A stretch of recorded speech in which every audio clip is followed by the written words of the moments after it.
Hello, my beautiful guys and dolls, and welcome to an episode of Before the Curtain. I'm your host, Abbie Campbell, and we are here to discover the passion behind the performance. Artists of all backgrounds will share their stories about what it takes to create, survive, and thrive in the competitive world of entertainment. Finding inspiration in their journeys, we aim to bring you everything that happens before the curtain. Our guest today is a man of many talents. He's an actor, dancer, choreographer, musician, fitness instructor, artistic director, and most importantly, a very proud father. He's performed with Cirque du Soleil in multiple of their shows like Beatles Love, Michael Jackson Immortal Tour, and MJ1. He's worked with Spiegelworld, performed with Usher in the Las Vegas residency, and Melody. Did I say that right? Yep. Okay, sweet. Body percussion. I even wrote it out too. You may have seen him in the off-Broadway show Stomp or the movie Stomp the Yard or Easy's Waltz. He's a 6-time Super Bowl halftime show field choreographer and creator of Soul Clap Fitness, which is a dynamic rhythm-based dance and body percussion workout. Hey now. Currently, he is working on his one-man show called Khalid and the Forget-Me-Nots. So, with all that being said, my guys and dolls, please help me welcome to the mic a man who is here to experience it all. Drum roll, please. Khalid Freeman, a.k.a. Khalid Greens. Hey, that's me. Welcome. Right on. So, this might be a dumb question. However, I've never done body percussion, but I want to ask, did body percussion start before dance, or did you do body percussion after dance? Oh, dance came first. Okay. Dance came first. Body percussion I discovered because in those high can be school. separate, right? Yes, it's separate, sure. Okay. But it's combined, it's connected because it's like a musician and a dancer combined. Mhm. That's kind of what I would like to believe. Body percussion and it entails all of that because you're using rhythm, which dancers need, and musicians also use rhythm, obviously. And as a body percussionist, a simple way of describing it is like dancers count 8 counts, musicians count in 4s. And so body percussionist speaks that same language, both languages. Mhm. So as something that I use as body percussion, the language I speak is that of a musician and that of a dancer. That's why Khalid Greens, which is my stage name, and the flavor in which I put my stank on the body percussion is the fusion of the two. You know what I mean? Music and dance. I'm sorry, dance and musicianship. Because a lot of dancers have musical abilities. Some of the lyrical dancers, they dance lyrically. Musicality is necessary to really, bring out all that as a dancer. But when you can really think like a musician and be a dancer, you're like it's like a double. You're just more useful. You're more versatile because learning sometimes it frustrates me, but I can see how some people can't count for example, right? And that's not always bad because you want to feel first. You want to feel what the music is going to do for you.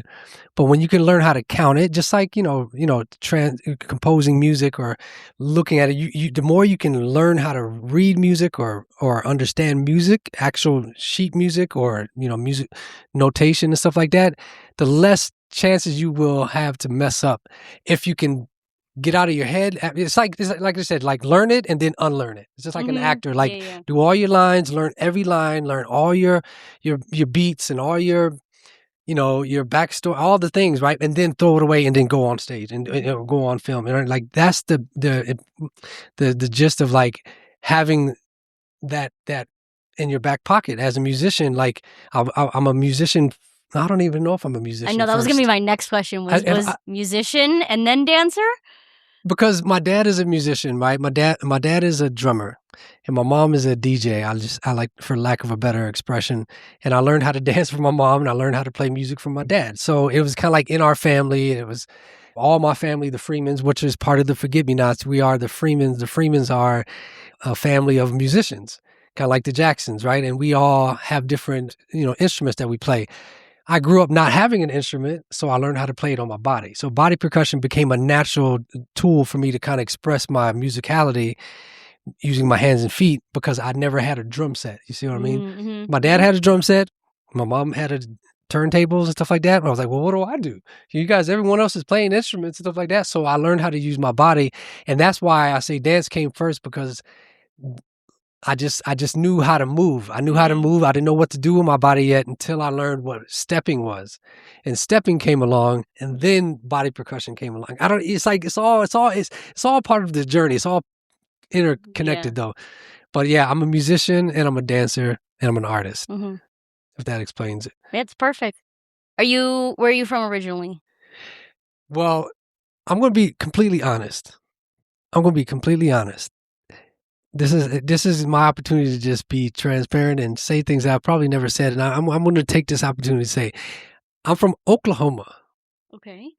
I never tell people that because it's kind of something I used to be, I guess, ashamed of or something, because growing up in a black household. Okay, so my family's from Detroit, right? Both my mom and dad are both born and raised in Detroit, Michigan. So, and my being being a black boy around in a city like Detroit or even Virginia, where we also grew up, to say you from Oklahoma made me feel like I was a white boy, you know what I mean, or something like that. And so to try to fit in and be cool, I always like, I'm from Detroit. Yeah, I'm from Detroit because my roots are from Detroit. But I was born on an Air Force base in Altus, Oklahoma. So I was only there for 2 years, and then I moved all around. I've been to all 50 states. I've lived in many different states.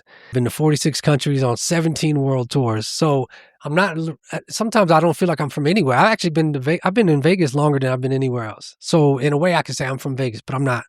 But my roots are from Detroit. I was born on an Air Force base in Altus, Oklahoma. Wow. Isn't that weird? And it's really something, even my name, I changed my name because I don't know if the word is shamed, but I wanted to be cool. I don't know. I didn't think it was cool to be from Oklahoma. Huh. So I never told people that. I never told people my real name is actually Jason Scott Freeman. So that's for the people out there. And if you don't know, now you know. My legal name is Jason Scott Freeman. So if you're going to pay me my paychecks are still written out to Jason Scott Freeman. And I changed my name to Khalid. I converted to Islam when I was 13. I changed my name. I started calling myself Khalid when I was 18, when I moved to California.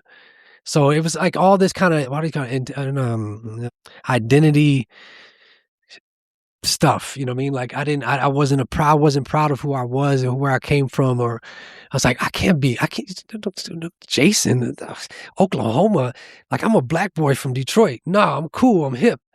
So that's kind of like the real story, if I'm being honest. Well, thank you for sharing. Yeah, I've never really said that, especially on camera. But, some people that do know me, obviously, if you paid me ever, my checks got to be paid out to that name versus this name. And it's kind of like a way for me to kind of remain the artist and the personality that I've always wanted to be. But now that I'm in my later age, I'm like, okay, enough for all this cover up stuff, kind of like, let's just keep it real, but also still be proud. Like I'm still proud of Khalid. I'm proud of who I am. But my mom and daddy called me Jason, and I used to ask them, like, why y'all name me this? You know what I mean? And the story is really funny. It's just that they needed the JF abbreviate initials to be opposite from my brother, Stephen Giroux. So my brother is Stephen Giroux Freeman, and he was named after Al Jarreau, the famous jazz singer. And so that's SJ. And so when they had me, I was 2 years later, they said, we're going to have a JS, I'm sorry. Right. So they said, Scott is my dad's name. So they said, Scott will be your middle name. Mm-hmm. And Jason will be just the J of Giroux. And I was like, but that's how y'all put it. That's the only thought you put it in. I could have been like Aurelius Marcus or something. Give me some Dexter. Give me a strong name. Give me something to. And then I don't know. I can't hate on them people named Jason, but I used to really feel like, I don't know, weakened by it. I don't know. Is that strange? No, it's not. I mean, everybody. I think we all have certain things that we cling to for our strength of identity. Yeah. Whether that's being called a dancer or an artist. And sometimes that's a name. Sometimes people just go by their stage name or their middle name. I think that's valid. Everybody makes those choices for different reasons. I guess I got a whole lot of names though. So, and I'm proud of everything that I am, even my birth name. You know what I mean? I never changed it legally. People ask me, "Why you don't change it legally?" I'm like, "I don't know, partly because I don't know. I don't wanna disappoint my dad and my mom, you know what I mean? I don't want them to be like, "You can't even, right, honor the name we gave you." But there's that, and then there's also the fact that Islam was something that I was drawn to. So when I converted to Islam, Khalid was a name that which means, one who leads by example, and that was the imam who I was met with, and I went to the masjid, and he asked me a couple questions, and we went, we did the shahada and everything, and I said, "This is what I'm kind of a leader. I'm kind of like I was a leader in my school at the time. I was a leader in my family." And I kind of, just kind of made some remarks. He said, you remind me of this, da da da da. And that's how he gave me the name. So I wore that name with so much pride, and I didn't want to turn back. I said, I'm going to be a leader. I'm going to be an example for people to follow. So that's why I kind of I'm more attracted or it's attached to that name because it has more weight Yeah. to it. You know what I mean? So That's so cute, though. I love that. it's a tough, like, everyone talking identity lately and stuff like that. I guess I can relate in that way because it's like I want to be known for what I'm putting out in the world, you know what I mean? Yeah. And what I'm trying to make a difference for in the world. So anyway, we got real personal real quick, but No, thank you. that's about Thank you for that's about as sharing. honest as I can be because I used to say, my name is Jason. I wouldn't even say it. Now I'm gonna say it with my chest because it's like that is who I am. That's who I was born. I was born on an Air Force base because my mom and dad were military, but they were leaving Detroit. They were getting out of the hood or whatever, out of the projects. And times were this is the '80s now. This is the '80s, 1980. I'm 46 years old, young, 46 years young. And in those days, that was something to try to get away from. So, I don't shame them or blame them for getting out because so they went my dad joined the Air Force in 80, and then next thing you know, I was born. That's like, I thank you for like sharing all that because I think it's so valid that like we all tie ourselves to certain things. And because now I don't know everything about you.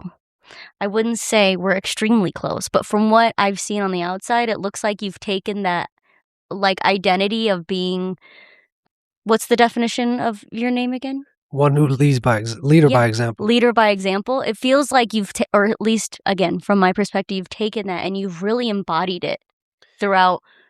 Well, it was almost like a God-given mission, or it was like Allah said, "This is what I prescribe for you to be." Like, I don't know, like Mhm. I just wanted to live up to that, and in my mind, I was serving God's will by living up to the name that was given to me. Yeah. So it was bigger than just me. It was bigger than just my family. It was like God's design. It's like, hey, you have to set an example. That's why I became a teacher. That's why I became a choreographer. That's why I love teaching and I love my kids and I love kids watching things grow. You Yeah. know what I mean? Like people grow, like I'm growing, like we all grow. So if I can't make mistakes and let people see like my mistakes and even my flaws and even my like I'm trying to be as vulnerable today. I want to be as honest as I can because that is where growth is going to happen, right? You can't grow unless when you're afraid of something, you're like, I'm afraid to be myself, or I'm afraid to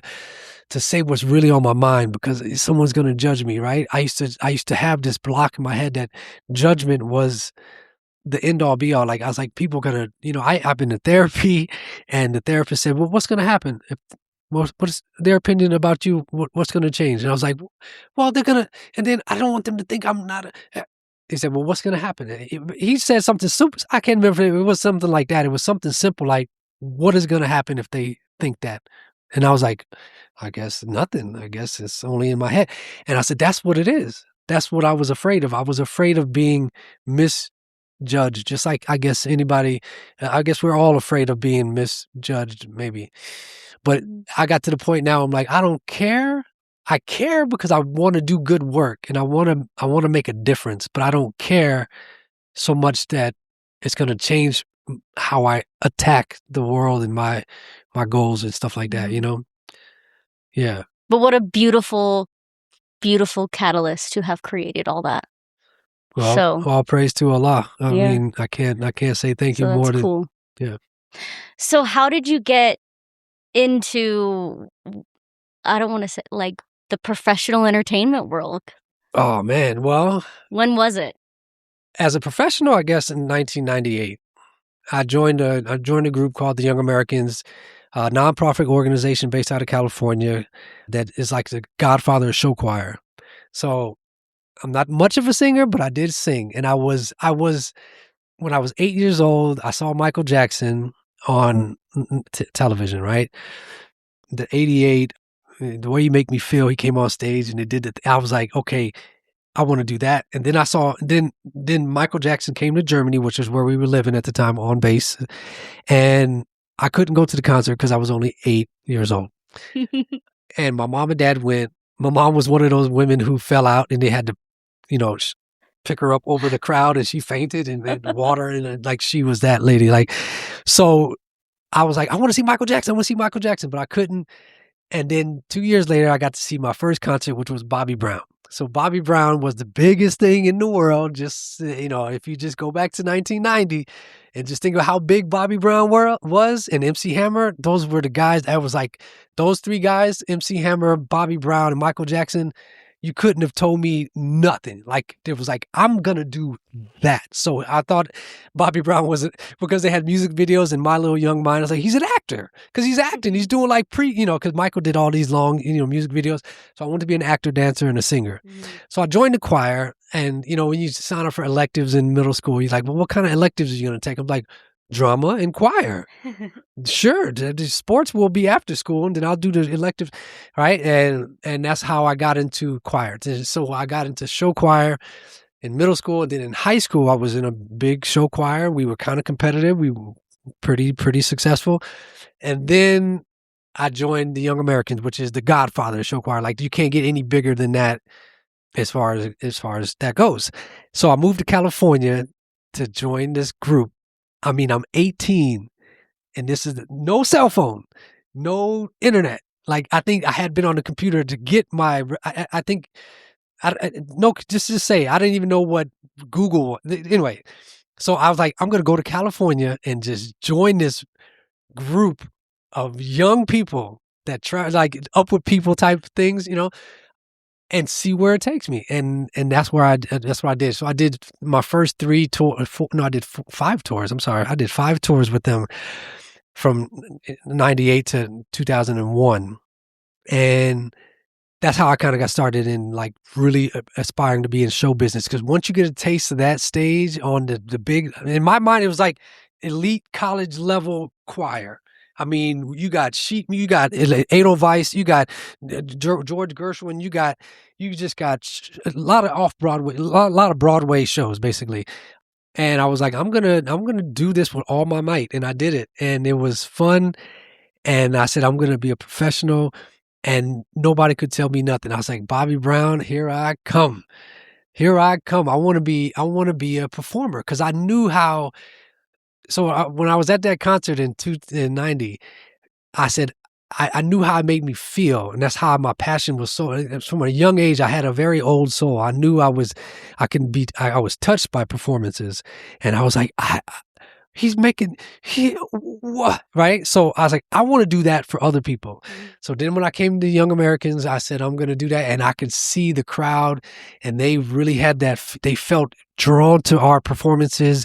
The kids that we taught, because it was a teaching show choir, it was like outreach tour where you teach K through 12, 3 days at a time. You do 3-day workshop, for 8 hours a day, and you stay at the homestays, and you're immersed in the city that you go to, and you're just literally 18, 19, and 20-year-old kids staying with, other families that you don't know, and you're just hoping for the best. And it was a great experience, and that's when I knew I wanted to be, a professional. So I did that, and that's how I just never turned back from there. And I've actually still been working with the Young Americans up until this year was the final Dance Excellence dance convention that we do every year.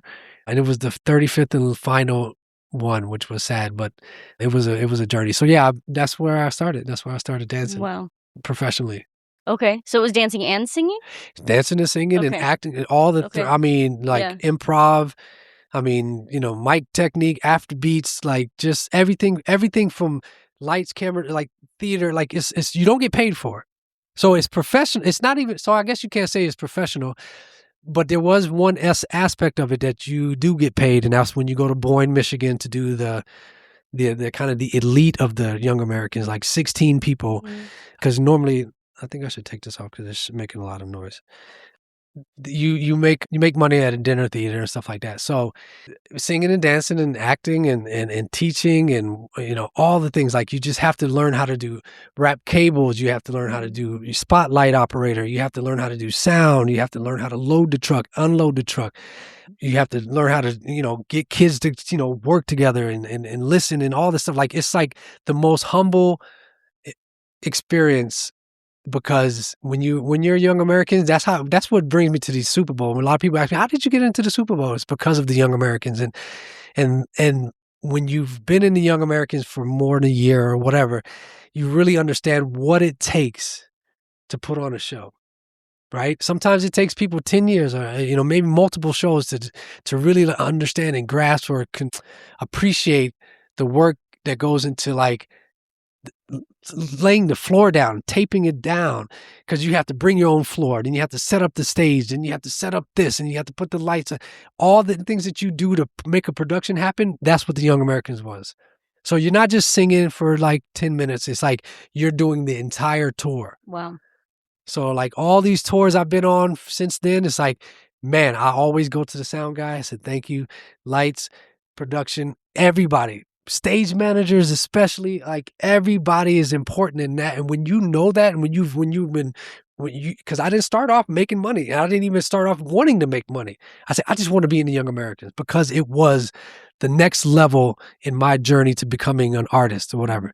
And it was like, that's what I'm going to do. And so I never looked down on anybody doing any job. I mean, I can't even be more.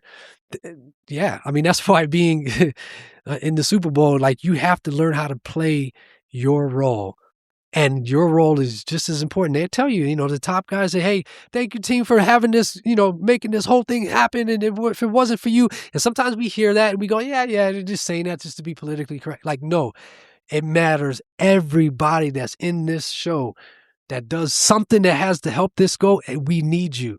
And I know that because I've done every type of job. And I'm like, yeah, y'all better appreciate this, because if it wasn't for us, we couldn't do it.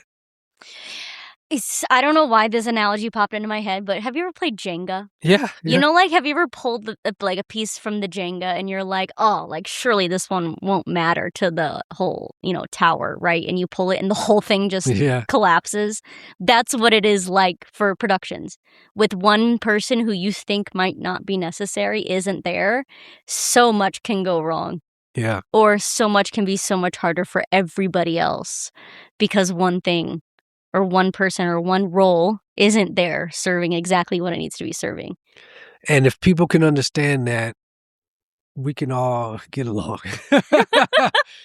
We can all get along, yeah. Because I've worked with some of the biggest artists in the world, like literally on the biggest stages. And you can tell when some people just kind of scoff. They take advantage and or they underappreciate. I mean, a lot of people do appreciate. They'll say thank you and everything like this, but there's a lot of times that they don't. And like, how could you not?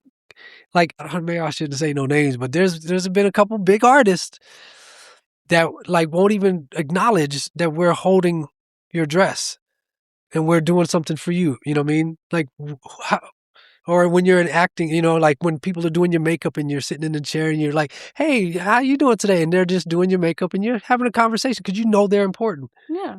But then there's people and I'll be sitting next to someone else in their chair and they'll just be like, and they're doing their makeup and they just get up and they walk. I'm like, these people are helping us look good on camera. How dare you not even, you know what I mean? So I that frustrates me, and I know I can't change how people feel. I can't change what people do. I can't control others. I can only control what's in my power. And I'm learning that very, very fast. You know what I mean? So, but I do wish people would appreciate, especially the dancers, man. Like it'll make me cry if I think about it long enough, how dancers are shat on. We are. And you can make the show look so good, and people say, "Yeah, man, we love the show, man. The dancers are great." And then no one, but yet we underpaid, underappreciated, and we do the most work for the least amount of recognition. And nobody knows our names at the end of the day. Nobody knows Khalid Freeman. You know what I mean? Like necessarily, you know what I mean? You know who Usher is, you know who Chris Brown is, you know who these people are and those people are. I mean, you could say the same for the spotlight operators too. So they're probably just as, but they don't necessarily want the limelight. But shit, a dancer wants to be seen. We ain't out there doing this for nothing. We trying to stretch, make sure our leg can go where it needs to go and our body doesn't fall apart, just so that you guys can enjoy the show. And yeah, it gets on my nerves so much that I try not to let it bother me. I just keep pushing forward and doing the work and hoping that one day, at least my kids will say, "Daddy was a good dancer." You know what I mean? He really put his heart on stage. So that's that. But yeah, Jenga. Yeah, it is. We're all important, everybody. So respect to the dancers. You, me, all of us. Heads up. Yes, amen. I think I don't want to get on this too much, but I think my biggest pet peeve about dancers in the industry is that we'll always make it happen. We will never not make it happen. No matter what the circumstances, Well, we saved the show, it's man. going to happen. Yeah. I like to call it team intangibles, because we do the things that people don't necessarily, see, right? We have to make it work. The show must go on, and that's the attitude every dancer has, especially when you're committed to the bigger picture. You're going to say, "I don't care, my ankle hurt. I'm going to get out there. Someone's got to fill that spot. There's a gap. There's a whoop, whoop, whoop." You know what I mean? Someone dropped their hat. Got to get it off stage. That's what we do. And it's almost like we internally know we love each other. We appreciate each other, and we give respect to each other. And we have to count on each other, because if it's not for each other, then we're going to just be kind of thrown away again. I say my pet peeve, but really, what I really mean is like my biggest admiration for us. It's just funny to me. I'm like, no one will ever know. We will always make it happen, and you'll never know what I mean, went it's partly, wrong in the I guess, background. partly this so they don't know that it's, you want to make it look seamless, just like any other job. Like there's a lot of occupations where people, their work goes unnoticed and stuff like that. So I don't want to isolate and say the dancers are the only ones that, because we all want to be appreciated for what we the work that we're putting in, and a lot of times it just doesn't go out, like doesn't get seen or get acknowledged. But in your heart, like you said, you admire that, and that's what it's great to be a dancer, because you're putting in that work. So we can rest assured at night knowing that we put that show on, and that happened because of us. You know what I mean? Oh, hell yeah. And there's countless amount of stories to uphold that. But before we can get too deep into that one, was it Cirque du Soleil that brought you to Vegas? No, it was Stomp Out Loud. Okay.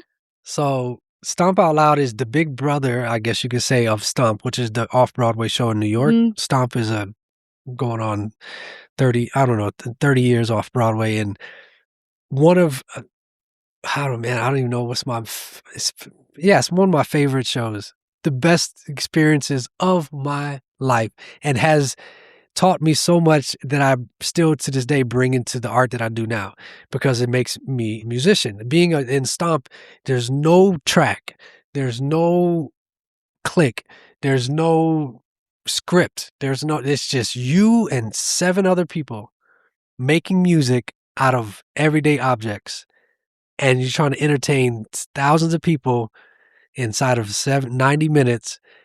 And if you're offbeat, you wrong. Like you can't, you can't have any more pressure. There's so much pressure in Stomp. And it's like, that's why I feel like since being in Stomp, I thrive on I work well under pressure. You know what I mean? Because it's like when you go on stage with a basketball that can bounce in any direction and fall off stage and go into the audience, you're going to lose the one.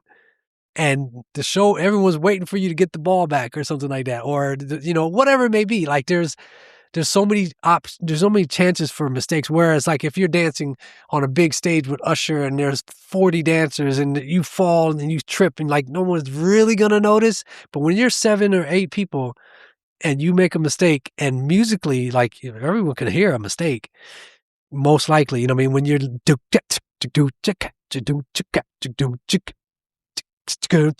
like you hear any hiccup, that's a musical error, and somebody human made that mistake. It wasn't the track, it wasn't this, it wasn't the stage fell through, it was just you dropped the number. And so anyway, so sorry, Stomp is great, and I did that for 9 years.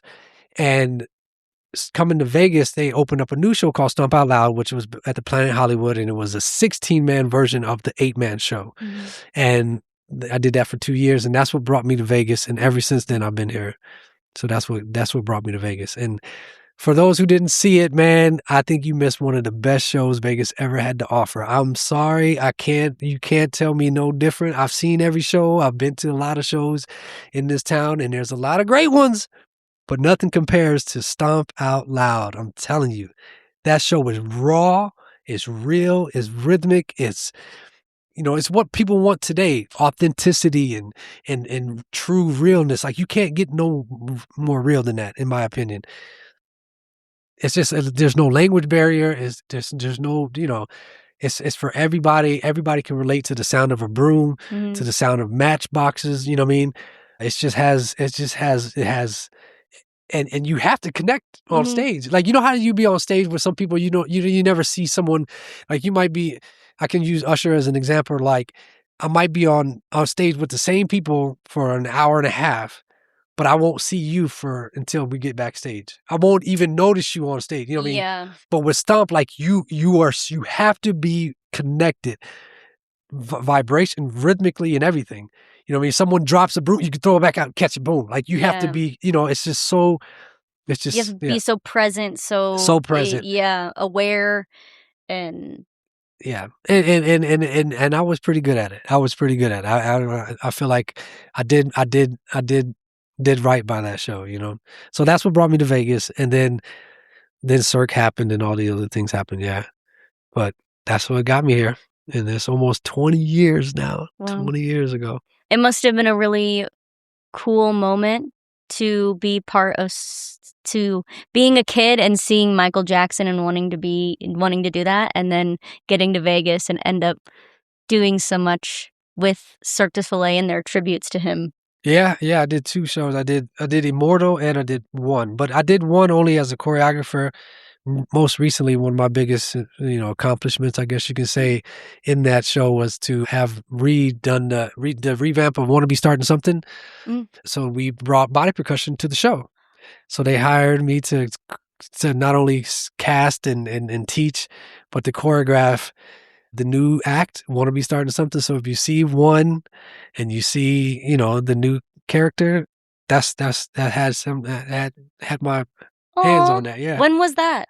Last year. Okay. Or was it last year? A year, 2 years?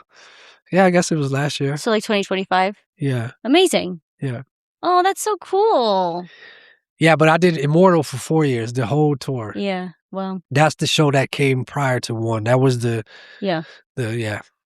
Cirque version, the Cirque show of Michael Jackson and the estate. Okay. So when did acting really become a stronghold in you? Acting is a new love for me, but it's like as dancers, we're actors. Yeah. So I don't like to even think that I just became an actor. It's like I've always been acting on stage. Like you have to connect with the audience, right? And you can tell when someone's fake. I'm a judge too, right? So I've had to judge some of the biggest competitions, like Hip Hop International. I've done one of the not head judges, but one of the 8 judges in Hip Hop International. And when you get asked to do, watch hundreds of groups, you have to say, no, I don't believe that or that. So what it's like to be affected by people that are, right? So it's not an acting necessarily, but it's like you have to make it yours. And to make it yours, you have to dig deep. Just like this actor, like, hey, this is the script, but don't do it like I would do it. Do it how you would do it. So that's acting, right? And so as a dancer, you have the same job. You have the same thing. Like, we're going to tell this story. because storytelling is powerful, and we're here to tell stories. And a dancer has that opportunity. You can make it, or you can waste it, or you can use it for good. You can tell me, you get on stage like, this person is just counting to them. They're like doing their moves like this. I'm like, well, that's not. Yeah, I'm not convinced you're feeling that. You know what I mean? So, but as far as screen acting and theater, because theater is theater, right? So I'm an actor on stage with Broadway, right? But on film, I got a taste of it. I've been in several movies, whatever, but I'm starting to take it more seriously with you and others that here in Vegas. But what was the question again? When did it become something that you wanted to pursue more? If I'm being honest, I guess once I realized my dance career isn't going to last as long as I thought it was going to last, and I was like, okay, I guess I need to transition into something still artistic and still expressive and still emotional and still something true and artistic and all this stuff. So I got to start taking class here in Vegas, I guess in 2019, like right before COVID, because that's when I started taking class. So what are we at? 2026? So I guess 7 years ago, I started really, really committing to like weekly classes and trying to really hone in, like, what is it that I can bring to, and what's my character, what's my, what kind of roles can I play and stuff like that. But I want to be true to those roles, you know what I mean? And but also push myself and challenge myself. Like I said, lead by example and be someone like, well, I'm going to try acting. I'm going to really, really try it. So when I booked the role in Easy's Waltz, man, I really said to myself, okay, I shocked myself because I was like, I was getting some small commercials and some small parts in movies, like one line here, one line there, no lines, just background, whatever, you know what I mean? Yeah. And then I booked Easy's Waltz as like, what was like number 5 on the call sheet, like literally Al Pacino, Vince Vaughn, Kate Mara, and all these big name actors, and then me, and then our teacher, you know what I mean, Paul. And I said, this has got to be a joke almost. Like, is this real? Like, where's the cameras? I'm getting pranked. My manager was like, I don't think he understands. He has to be available for all 18 days. Like, there was like, I auditioned for this thing, playing a drummer, which is, it's not out of my realm to be, playing the role of a drummer in a band about a movie about a band, as blah blah blah, right? And I'm like, I'm the drummer in the band in a movie with, Vince Vaughn and Al Pacino. Like, this is like a pinch me, like, kind of thing. And I had lines and everything. I was in 18 days of shooting. Like, that was huge. Like, I was like, like, this is great. It still hasn't come out yet. We're waiting for it to come out. So as you know, but when it does come out, believe you me, you'll see me behind the kit and playing that role. But that's when I really felt like I had proved to myself, like, this is weird that I have to say this, but like, sometimes I didn't believe in myself. Like, am I going to if people are going to take me seriously, am I going to take myself seriously? It's like, well, how much more seriously do you need to believe when you're on the set of a full multi-million-dollar feature film with all these great actors? I'm like, okay, Khalid, it's real. You're really there. Don't question yourself anymore. Like, stop doubting yourself. Stop underestimating or something like that. So now I'm like, I'm down. Like, I'm down. Let's go. So that's kind of where it really, probably my most, it makes me smile. I'm like, I guess I can believe it, but it was like the entire time I was on the set, I was like, I just remember being behind the drums, like, and at some point, you have to learn how to act without acting, just like being in Stomp. Or, I'm sorry, without any lines. And as you know, acting without words is sometimes the hardest thing to do, because it's like, how do you say really? To me, even as like a dancer, you think so? Yeah. Okay. Because you're not dancing. Like, if I can dance, I can tell a story with I can do something to show you what I'm feeling. But when you're just sitting there and you're watching and you're looking and you're trying to, you're just, you're part of the environment and stuff like that. It's like, but now you're in a band, and mind you, I don't have my own drums. I've never played in a band before. I call myself a drummer, but I'm not a drummer. I am a drummer because I can drum, but I'm not necessarily a kit drummer. Yeah. But here I am playing the drums. So There you are. learning the lines was the equivalent of learning the all the roles, and like learning the little, the sticking. Mm-hmm.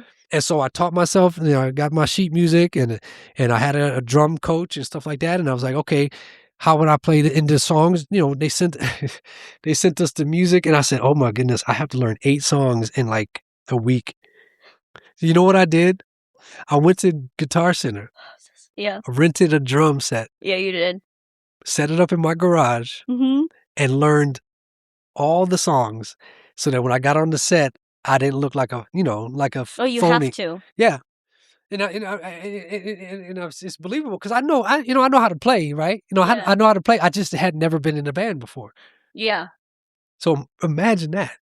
And these are real musicians and real singers and real artists and real, sound check. Okay, let me check your cymbal. Okay, put the thing on. The mics are everywhere. I'm like, oh my goodness, yikes.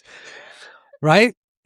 But it looked great. It felt great. I played it well. I actually learned. I felt like legit. Yeah. It wasn't even, at that point, I had worked so hard to get those songs down. And these are classic oldies and stuff like that, which is, in my wheelhouse, right up my alley. Where I'm like, I'm glad we're not playing anything modern, basically. I'm like, let's just do some classics. And that was like, this couldn't have been a better role for me to sit into and do. And then, so when you play, it's like the music he's singing, like Vince Vaughn is literally 10 feet in front of me. And the drummer is always in the middle of the stage, right? So it's like this. There's like the Vince Vaughn, and then there's me. So it's like whenever you see him, you're gonna see me, and I can't look like a. Yeah, no. You got to keep it together. You know what I mean? So I'm the music is what we're the song and the story that's in my head, the character that I've built, and everything like that. So the drumming has to become secondary and natural, so natural that the music is coming first, and the. Yeah, that was nerve-wracking, but when I pulled it off, not until we rapped, I was like, I did that. Because the whole time I was nervous. Oh, hell yeah. And like pretending like they did, like, yeah, man, you guys sound great. Yeah, man, hey, man. People came up to me and like, you guys are good. Did you guys really play together? Like, we were so convincing because Paul was real, all these other musicians were real musicians, Even my tech, even my the props girl, Lindsay, Leslie, I'm sorry. She was a drummer. She's like, yeah, I play in a band. I was like, oh my God, can you tell me what, like, cause these are not like, these are not my drums. Like I didn't have my own. So it's like, I'm trying to get accustomed to all that was so nerve wracking, but they said, man, Khalid, you couldn't have done a better job. Because we could have never we can't tell that you don't play. I love that. So that's that story. Easy's Waltz, man. That's great. Oh, I can't wait for it to come out. I know, man. Hopefully it's soon. Hopefully it's this year. I know. I've heard you guys talk about it a lot. I know, man. It's gonna be. Seems great. It'll come out. Yeah. It'll come out one day, inshallah. So, do you have like that feeling you get on stage as a dancer? Do you still get that feeling as an actor, like the happiness, the fulfillment, all the things? Yeah. Nothing fulfills me more than being a dancer, though. I think I use acting as a vessel or something to just portray a story. You know what I mean? Like I would do on stage. So I try to think. A lot of acting coaches try to work me out of my physical movement. Like I move too much. And, even when even just dialogue, I'm like, I can't stop moving. Yeah, man. That's too much, stop moving. So that's hard for me to kind of absorb and get so much fulfillment because I just love moving my body so much. So that's a kind of restraint, but it's a challenge. That's why I head into it. Mm-hmm. It's like, this is a big challenge for me to just be still. Like, this is your box, Khalid. This is your box. Mm-hmm. You can't go that far. You can stay right there. Mm-hmm. Like, okay, bet. I'll do my best. And that challenge makes me happy to know that when I see myself on film, I'm like, okay, that wasn't bad. But there's nothing is better than a dancer. I'm sorry. I don't know. That's okay. That answers your question. Yeah, I was just curious. Yeah. Because I think it's so interesting when artists are in so many different aspects or realms of the entertainment world to hear, like, what is it about their respected craft or chosen specialty that lights them up, and do you find that when you choreograph or when you do these other things? And because it's just some people feel it all the time and some people don't, and I don't the know. dancing part of me is like it's the instant gratification part that I enjoy because the feedback is unrelenting. I don't know. It's it's either they like it or they don't. Mhm. And with film, you almost will never know if someone likes your work because they might not ever tell you, right? But when you're in front of a crowd and they're looking back at you and you're looking at them and they turn away or they do like this or they talk to their friend or they boo or they whatever, Mhm. you can feel that, right? But if they light up and they look at you and they go, wow, that Mhm. is instant. Like that human to human connection is what I live for.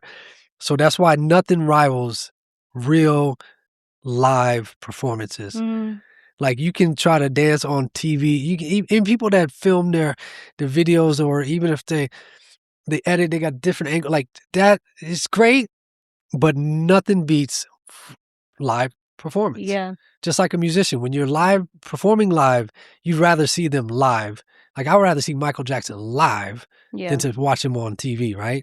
So if that's the truth, everyone could probably say that that's the truth. Mhm. Then then that's where I want to live. That's where I Mhm. want to be. I want to be where the action is. I want to be where the real, I did a show here in Vegas called Spiegel World Opium, and it's in a round, and it's in a small stage, smaller Wait, than which part of Opium were you? Were you this part of the step team or the yeah. in that show? You remember that? Yeah, that was my favorite part of the The show. boom, the boom operators. What was it called? The Big Bangers.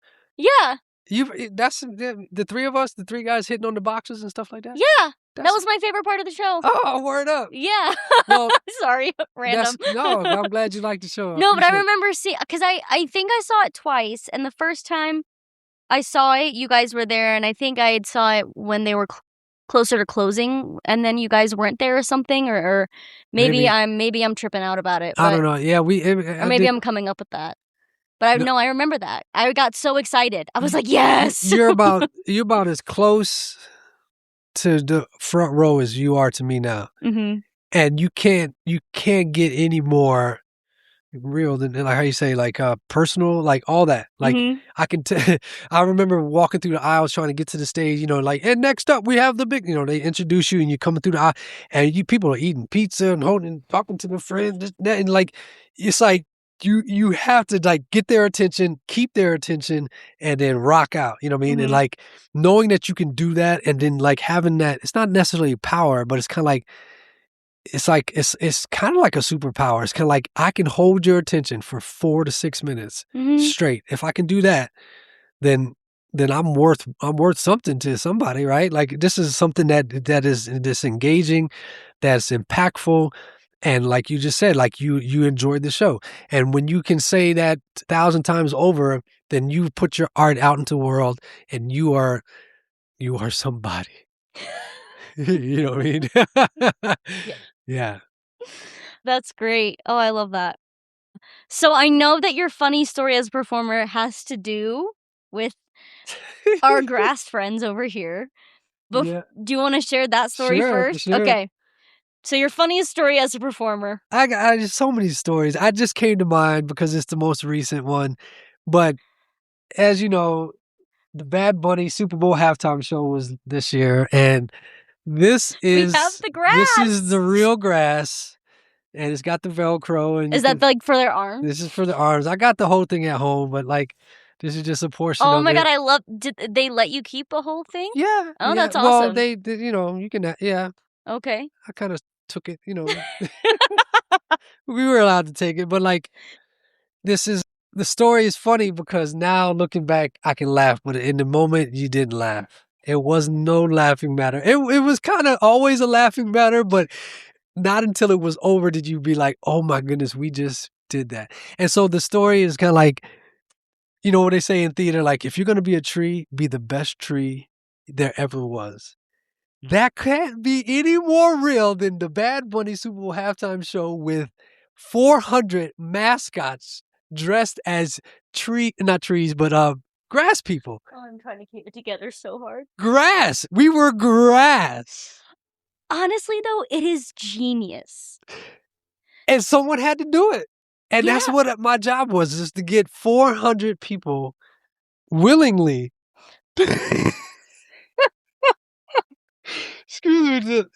Like, we're going to have you stand in this grass and just don't move, because you're a prop, but you're also a moving prop. And because, there's all kinds of rules stipulate, like you can't bring so much, there's only so much weighted carts and wheels that you can bring on the grass and the field, but during a halftime football game. But you have this desire to bring this huge, Puerto Rican like grass, field on stage. So it's like, well, let's get 400 people to dress up as the grass, and then we can move them accordingly and kind of put them in different places and make a maze out of them. And then he'll come through and do all this kind of like, labyrinth type, movement. And we had to adjust and move, so my job was to get these people to their positions and then to stand and then move. There's movement. There is some choreography involved as far as you won't see it on camera because the camera's not going to catch you moving, but we do have to move, right? We have to get on the field. We got to get off the field, but within the show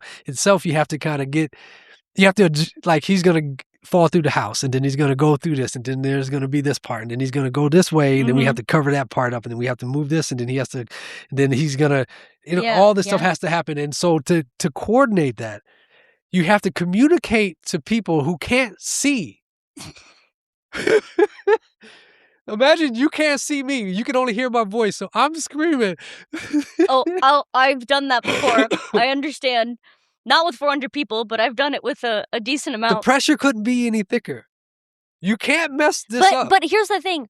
These 400 people, I'm guessing, are not performers. They're not performers. They are that day. They were that day, but they're not used to being so performers. you have to you have to inspire them. You have to motivate them. You have to keep them, all the adrenaline, and then you have to get them to stop. Like, imagine your adrenaline is so high. This is my 6th Super Bowl, and they're all different, obviously. And we get done with the production meeting, and they're like, so this is going to be our job this year. And they even said, don't laugh. Well, they didn't say don't laugh, but they said they knew it was going to be viral. They knew it was going to be a laughing matter, I guess. Because when I was like, wait, so what do we do? What's the dance? What's the movement? They said, no, we're just going to enter the stage and do like this. And I'm like, you got to be kidding me. Like, so I'm a dancer. Like, I want to move like that. There's no movement. There's no dancing. You are a bush. And I'm like, okay. So imagine all these people, they're excited. It's Bad Bunny. The music is fire. The music, I don't even speak Spanish. Like, I don't even know what the brother's saying. All I know is the music is kicking. And you can't not want to do something, but this is you're not supposed to. So now you're just like the Young Americans. You have to be able to make it work, right? You're going to have to do this and get them to really be excited about it and keep them motivated throughout the 2-week, however many weeks, that you're rehearsing. And that was, so imagine, like, I'm like, who needs water? Are you okay? So like, I gotta use the bathroom. Who's talking to me? Like, you're literally like, I don't know. Raise your hand. They don't have hands. Okay. What's your name? Whose name? I don't know. What quadrant are you in? What's your name? Okay. The show's starting. Man, you're in a tunnel. You're trying to, like, last calls. Like, my Velcro fell off. Like, oh my God. I had never been so more busy of all the 6 Super Bowls I've done. They're all fun, but this one I was the most exhausted because you're like a chicken running around trying to help people. You're literally like people's like you're their saving grace. Like, I mean, we had popsicles, like little sugar sticks, little ice cream things. Oh, I can only imagine it was so warm in that thing. Yeah, and they're like dehydrating. You got protocol for this, and if this happens, if they trip this, so you're just on alert for like safety, for pure safety. Oh, yeah. You're like, Oh, yeah. okay, and then there's pyro. Then there's grass and there's pyro. I mean, it's fireproof or whatever, but so many things can happen. Oh, yeah.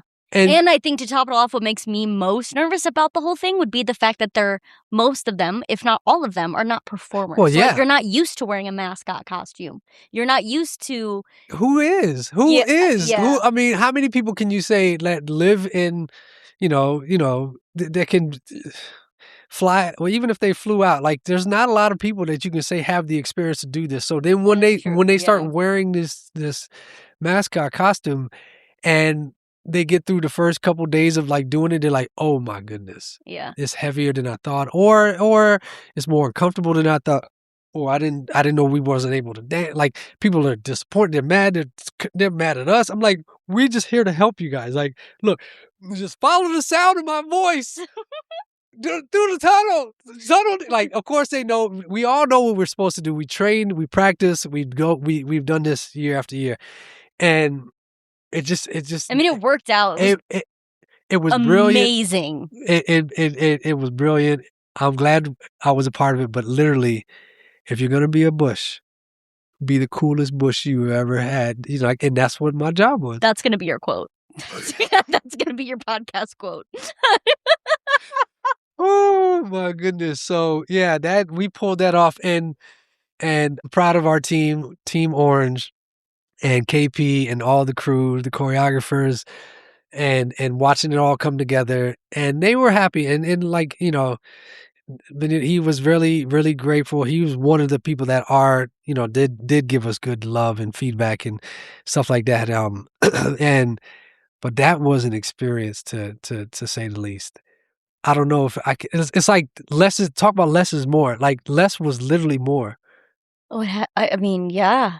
I feel like it kind of had to be 400. 400, and this is just the arm. This is just the oh yeah, heavy, and like I got stories for days. I just remember like the looks, like when you pull the grass and you can see their faces, and they're like, they got goggles on and stuff, and they're just like half crying, half exhausted, sweaty, excited, and because all that goes away when it's showtime. Like, oh yeah, like we all complain about, my shoes aren't fitting right, and then you get off stage and they're like, rah! Oh yeah, no matter what. Because in having the experience of having done it, I can tell them like, hey guys, hang in there. It's going to be worth it. Because when you're done, you're going to have this story for the rest of your life. Because now I can tell this story and laugh about it, because it was, but at the time it was no laughing matter. But I tell you now, man, it was like. How long did they have to wear them for rehearsals? Man, let me see. Hours, maybe up to 4 hours. Ooh. You're sitting there, because it takes a lot. It takes a lot to take it all off, right? You have to go through a line. You have to do this, and yeah, and it's not like they're getting dressed on the field where they don't have to like walk a long way to get to the area. Yeah, they're practicing. You got to do that all off there. You got to walk. You got to you got to. Yeah. So yeah, people think the Super Bowl. Yeah, you just get in the tunnel. You get dressed. No. There's a whole line of just so much going on, man. And those things do you know how much they weighed? I don't know. Okay. I don't know. Actually, that's a good question. I feel bad not knowing off the top of my head, but they did ask, in the writer or whatever, in the audition form, like, are you comfortable wearing like 40 pounds or whatever it may be? That's a lot. On your shoulders, right? Because the tunic is on your shoulders, and then you have all these other pieces and straps and this and that, and then you have to shuffle. You got to shuffle your feet to get to your spot. And then you got me trying to guide you not to trip over a cable that's coming over with the thing, and then the camera guy and thing, and all the players are leaving, and the thing, and then all the sportscasters, and there's so much going on in this. Right as the halftime starts, and all the team leaves. Once the coaches leave, that's when we sprint out there, right? But there's so many things that have to happen. I think I'm sorry. The most impressive production to me is the fact that the halftime show has to be set up in 7 minutes? Yep. That's wild. wild, because you go to these other shows and venues and like pop-up shows or festivals, and they're taking weeks to set up a stage and all the things, and it's like, y'all got 7 minutes. Wild. It is so impressive to me. So that's the training. That's why I said you gotta appreciate all the people that it takes to put together a show like that. That's why I love doing the game, the show, because I know what I'm gonna do is important. Mm-hmm. If I didn't feel important, I wouldn't go. Mm-hmm. If I feel underused, I mean, I want to do more sometimes, but it's like, I understand that this is my role. Mm-hmm. We have to do this because if these 400 people don't get into position, we're going to spoil the. It's not going to happen. We're going to trip. This is going to fall. That won't happen. Then this part won't work. And then this camera guy can't get his shot. And then we got to go to plan B. That means all hands and feet and bushes on deck. All bushes on deck. Oh, that's so good. So I should have asked this earlier, but so like this might be very like obvious, but I just want to make sure. When it's your title is field choreographer, you just are in charge of everything that happens on the field? Yeah, field team director, like okay. We everything from the bushes to, the movement from the flags. I mean, even the flag, the American flag, the Pepsi logos back when we did Pepsi before it was Apple. Anything that's moving mm-hmm. outside of what's on stage, like the artist, like mm-hmm. if Usher has 20 dancers, mm-hmm. We don't choreograph those guys. Right. They have their mm-hmm. choreographers for that. But anytime there's like, we need to move this whole group of people that look like fans, mm-hmm. Because those people are real. That's real. And then there's ups and downs and side mm-hmm. to sides and this mm-hmm. and that, and it has to be worked out and thought through. And then there's attrition, and there's mm-hmm. people that might not show up, and then there's people that might get sick or hurt. And then you mm-hmm. I had to be on the field sometimes. And be in the spot where someone else wasn't, and know the choreography and do the thing. With the weekend, there was times where I had to learn his choreography so I can be ready to go. So you're not. So, and the crowd always said, "I didn't see you, man." I'm like, you're not gonna see me. What part did you do? I'm like, see, everyone thinks it's just choreography is 8 counts. Yeah, choreography is movement. Right? And that means coordinating all the things that have to go from the setup of the halftime show is choreography. That's choreography. So, I take it seriously. We all take it very seriously because we know we play that crucial part. But anything that has to do with any movement on the field, is mm-hmm. our job. There's about 10 of us, 10 choreographers, 10 field team directors, mm-hmm. we call ourselves the choreo team because, we have to mm-hmm. coordinate. It's like, okay, me and Tim are going to be in this. There's 2 for each mm-hmm. quad, you know what I mean? Mm-hmm. And then there's like a lead guy, and then there's the lady at the top, and we're like, okay, you ready? Okay, ready, and go. And then you have to be ready for anything. I mean, there was one time when Snoop Dogg's bodyguard wouldn't get out of my way. I said, okay, this guy's big, but I need him to move. How do you tell Snoop's bodyguard, hey man, you need to move, we're coming?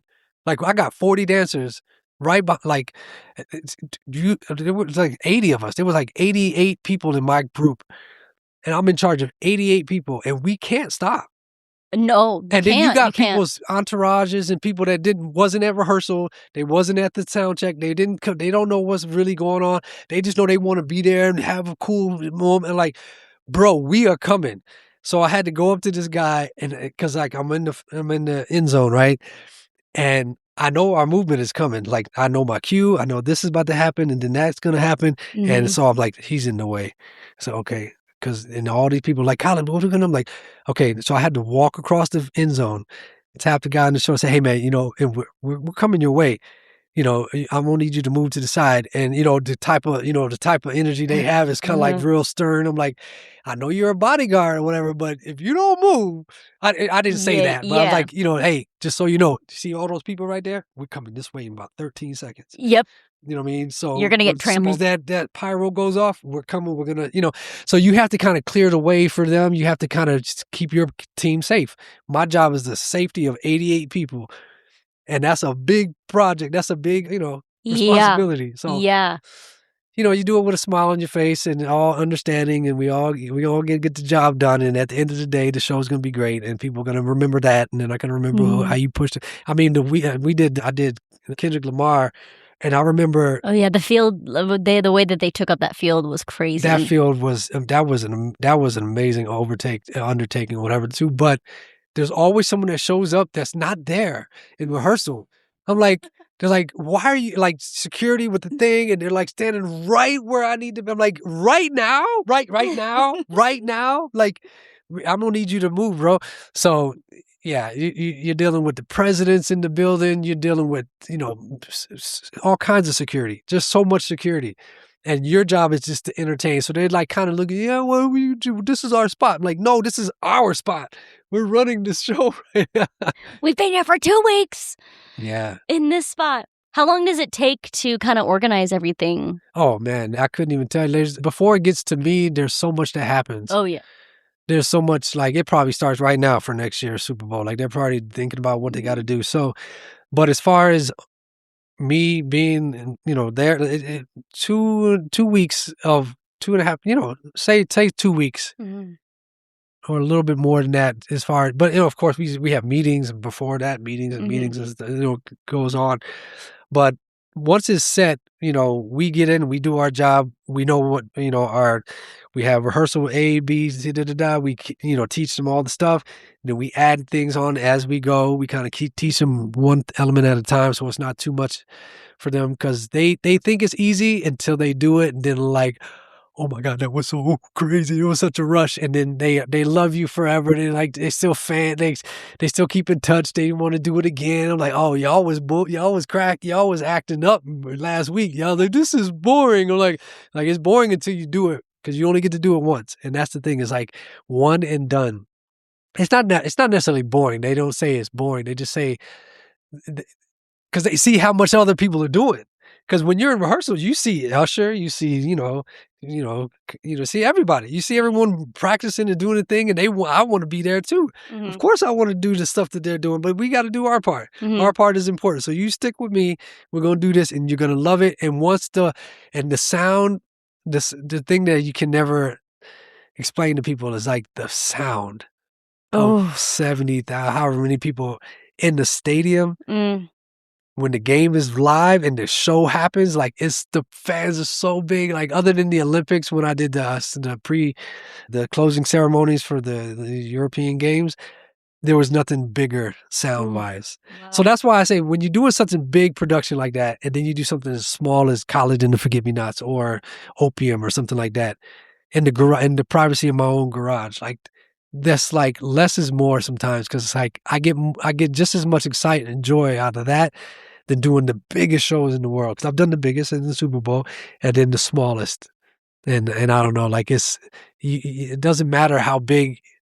You just got to be present. You got to be real. Connected to the work, and the work will speak for itself. People will love it or not. Not everybody's gonna like your work. Not everybody's gonna like what you do, and you got to learn that the hard way because you want everybody to like it, but you got to know that it's not everything's for everybody. Wow. Just like movies, right? Right? You can do a scene like we've done scenes together, and I'm like, wow, that was good.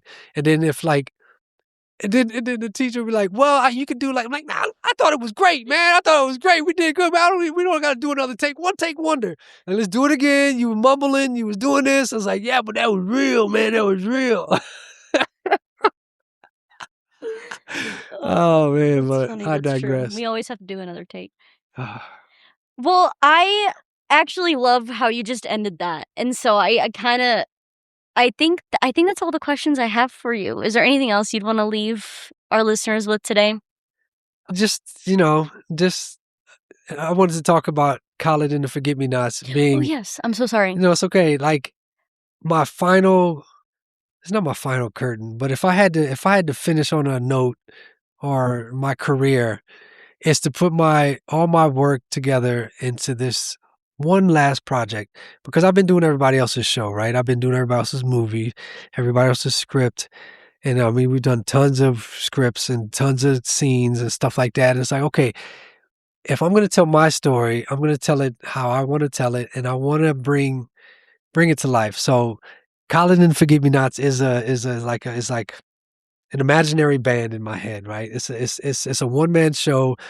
It's a human to human emotional, it's like the music that I use, it triggers certain feelings and stories that I want to tell. And I'm putting it together as we speak. And I'm really proud. I'm really proud of this one, and I really want to do it right. So I'm taking my time. So I'm not necessarily finished with it. I don't know when it's gonna be ready for the world to see, but it's coming. And if I had to hang it up, if I had to like finish my career, I would finish on that. You know what I mean? Because And that's going to be a live show? it's a or- live show. It's a live show. It's a one man show. It's intimate.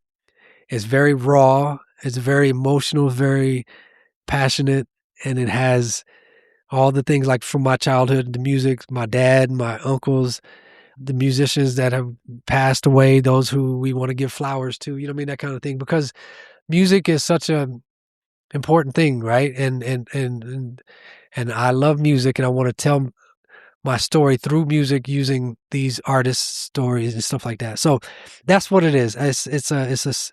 It's a one man story, one man show. I love that. Yeah, Khalid and the Forget-Me-Nots, based on like people that we don't forget. We can't forget. You don't want to forget me. Don't want to forget you. We are collectively the Forget-Me-Nots.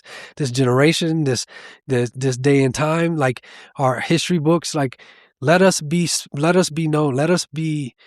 You know what I mean? Does that make sense? Let us be recognized. I don't know. Yeah. We all want to be recognized to some degree. Amen. And so let's not forget those who have come before us, those who come after us. And on this Father's Day, happy Father's Day to all the fathers out there that are doing their best, because that's the least we can do. I mean, just keep doing the best you can, and God will bless us, Amen. tenfold. And thank you for being here. Well, thank you for sharing everything. You're welcome. I'll put all the information you gave me about people, if like people want to follow you or stay connected to you in some way, I'll put that all in the description. And just thank you again. You're welcome. I appreciate you. I do. Thank you so much for listening to this episode of Before the Curtain. Please be sure to rate, review, and subscribe wherever it is you listen to the podcast. We love to hear your virtual round of applause. If you know of a production or artist that deserves to have their story told, send us an email or message us on Instagram by clicking the link in the description.